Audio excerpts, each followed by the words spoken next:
नमस्कार दोस्तों, मैं ज्योतिष आचार्य वासुदेव मिश्रा आपका अपने चैनल एस्ट्रो मास्टर वासु में हार्दिक अभिनंदन करता हूं। दोस्तों, आज का यह ज्योतिष का कार्यक्रम आप सभी तुला राशि वालों के लिए देवगुरु बृहस्पति के मार्गी चाल प्रभाव को लेकर बड़ा ही खास कार्यक्रम साबित होगा।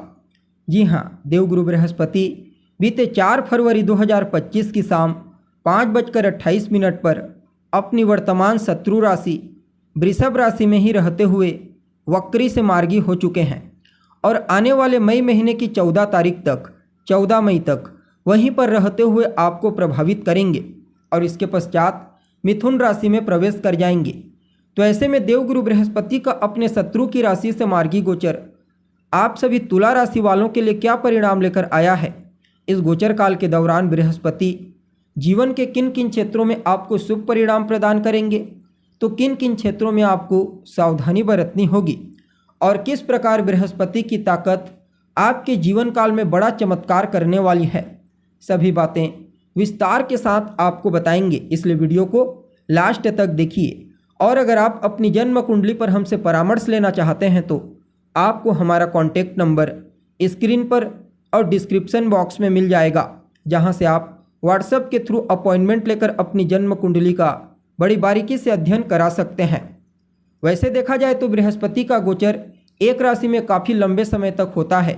शनि के बाद बृहस्पति ही दूसरे ऐसे ग्रह हैं जो मंद गति से गतिमान हैं, अर्थात एक राशि में लगभग 13 महीनों तक बृहस्पति गोचर करते हैं। इसलिए जब भी चर्चा आती है गोचर में बृहस्पति के गोचर की, चाहे वक्री हो या फिर मार्गी, सदैव बृहद रूप से इनकी चर्चा करते हैं।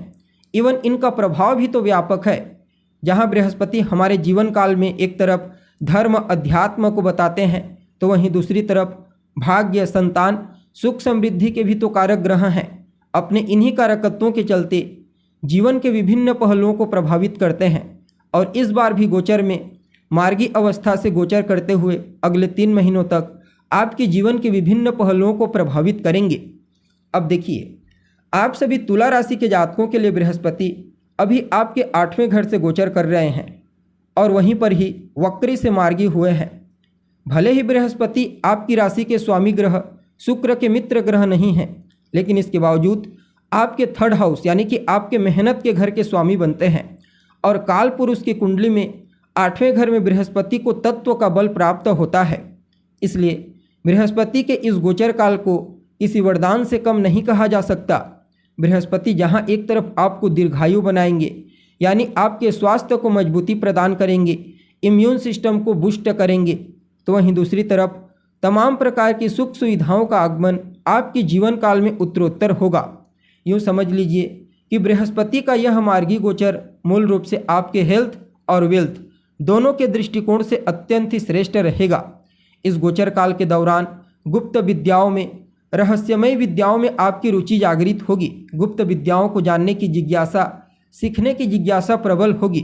कार्य क्षेत्र में भी जबरदस्त सफलता आपको मिलने वाली है।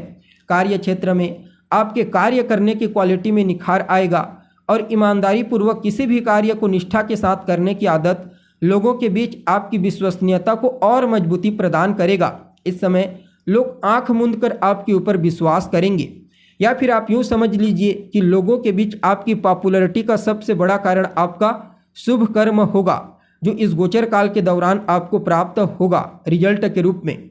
बाकी अगर आप आध्यात्मिकता के क्षेत्र से जुड़े हुए हैं तो कहना ही नहीं। इस गोचर काल के दौरान भौतिक सुख सुविधा तो आपको प्राप्त होगी ही होगी, बल्कि अध्यात्म में भी श्रेष्ठ लाभ मिलेगा।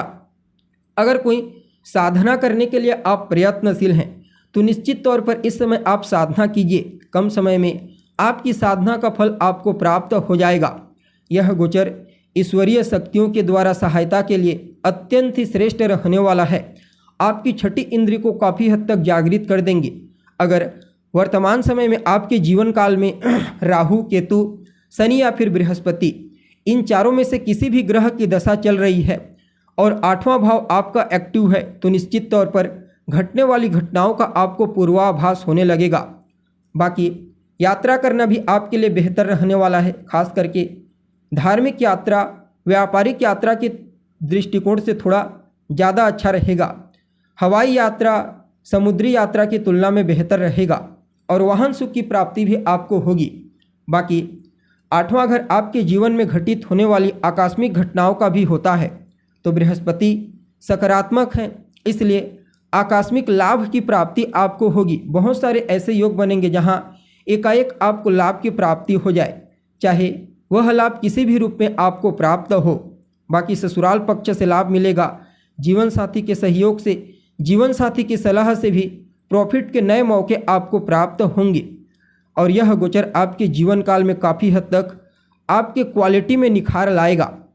जैसा कि आप सभी जानते हैं, देवगुरु बृहस्पति के पास 7वीं दृष्टि के अलावा 2 और विशेष दृष्टियां हैं, 5वीं दृष्टि और 9वीं दृष्टि। तो ऐसे में बृहस्पति आपके दूसरे घर, चौथे घर और 12वें घर से संबंधित शुभ परिणाम भी आपको इस गोचर काल के दौरान प्रदान करेंगे। फलतः जहां एक तरफ बृहस्पति आपके खर्चों को कंट्रोल करेंगे, खर्चों में रोक लगाएंगे, तो वहीं दूसरी तरफ विदेशी कंपनियों के साथ जुड़कर कार्य करने का मौका मिलेगा। विदेशी कंपनियों से आर्थिक लाभ की प्राप्ति होगी। वैसे अगर कोई खर्च भी होता है तो अच्छे कार्यों में आपका खर्च होगा। आप अपने ऊपर अपने दैनिक वस्तुओं की पूर्ति के लिए खर्च करेंगे और अध्यात्म में भी दान पुण्य के कार्यों में बढ़ चढ़कर हिस्सा लेंगे और आपका योगदान भी जबरदस्त रहेगा। बाकी कुटुंब परिवार के मध्य आपसी तालमेल पहले के मुकाबले बेहतर होंगे। फाइनेंशियल कंडीशन उत्तरोत्तर बेहतर होगी। ससुराल पक्ष से तो लाभ मिलेगा ही मिलेगा, साथ ही साथ आपकी वाणी, आपकी वाक शक्ति को प्रभावशाली बनाएंगे, जिससे लोग आपकी बातों से, आपके पर्सनैलिटी से अनायास आपकी ओर अट्रैक्ट होंगे। प्राथमिक शिक्षा ग्रहण करने वाले विद्यार्थियों के लिए भी समय सफलता प्रदायक साबित होगा। इवन सामाजिक क्षेत्र में भी आप अपने आप को एक अलग मुकाम तक ले जाने में कामयाब होंगे। राजनीति से जुड़े हुए हैं, राजनीतिज्ञ हैं, तो भी आपके लिए समय को फेवरेबल कहा जा सकता है। कुल मिलाकर के देखी जाए तो देवगुरु बृहस्पति का यह मार्गी गोचर आप सभी तुला राशि के जातकों के लिए बड़ा ही श्रेष्ठ रहेगा। लाभ के एक नहीं बल्कि अनेक मौके आपको प्राप्त होंगे। यूँ समझ लीजिए कि जो भी आपके जीवन काल में आकस्मिक घटनाएं घटित होंगी वे सब के सब चमत्कारिक रूप से घटित होंगी। समय का पहिया अब घुमा है और यह पहिया आपको अवश्य ऊंचाई प्रदान करेगा। फिर भी क्या कुछ उपाय इस समय आप कर सकते हैं? तो मंदिर में जाइए और आसपास कोई गरीब है तो उन्हें कुछ खाने पीने की वस्तुओं का दान करें, कुछ मिठाई हो गया या फिर कोई और खाने की वस्तु, और हो सके तो अपने माथे पर केसर का तिलक लगाएं। आपके लिए यह गोचर और अनुकूल हो जाएगा। तो दोस्तों अभी के लिए बस इतना ही। पुनः मुलाकात होगी एक नए एपिसोड में। तब तक के लिए नमस्कार।